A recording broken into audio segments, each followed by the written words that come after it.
Te quedas sin juguetes. Olvídate de comprar ropa nueva. Te vas a quedar sin paga. Te voy a desapuntar de las extraescolares. Olvídate de irte de vacaciones. Te vas a la cama sin cenar. Te quedas sin libros. Despídete del colegio. Se acabó el agua caliente.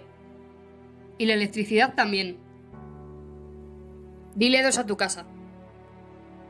Te quedas sin infancia. Lo que para unos es un simple castigo, para otros es una realidad. 1 de cada 6 niños y niñas de todo el mundo viven a día de hoy en estado de pobreza extrema. Todos podemos contribuir para frenar esta situación.